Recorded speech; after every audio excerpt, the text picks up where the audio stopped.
Today we're going to talk about systems of equations. So a system of equation is two or more equations. A solution is the ordered pair where the equations meet.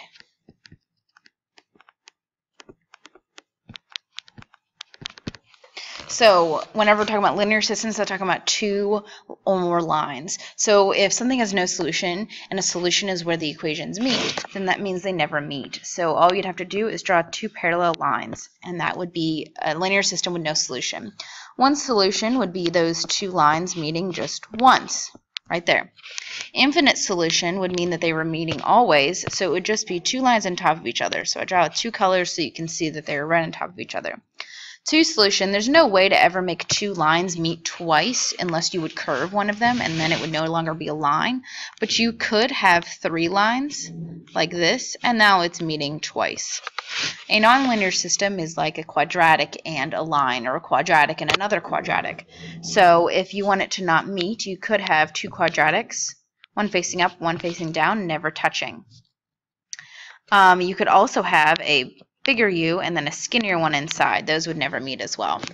One solution, I could have a U and the other one could just barely touch it right there. That's one solution. Also, if I have a quadratic and a line, I would have the line just barely skim along the side of it. Infinite solution, I'd have a U and my other U would be right on top of it. And for two solutions, I could have a U and a line going through it like that. That would have two solutions. Also, I could have a U and the other U, almost like the Under Armour symbol, and that has two solutions as well. And so how you solve them is you would grab your calculator and you would go to y equals, and you'd plug in both equations that they gave you. So in example 1, I do negative 2x plus 9, and then 3x minus 4. All right, and then you can look at the graph to figure out how many solutions there are. So in this case, it draws the two lines, and then this is only touching once, so one solution. So then I do second, trace, 5, enter, enter, enter. And I get that x value and that y value. You have to write both, so 2.6 and 3.8. Okay.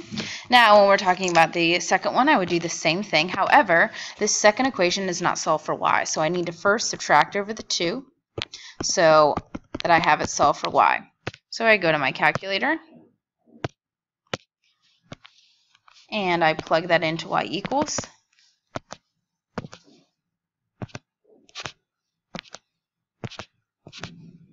And I plug the second one into y2. You don't need to have 0 in like we did in the last lesson. I'm going to graph it and see how many solutions there are. If there was no solution, like they were never touching, you would just write none.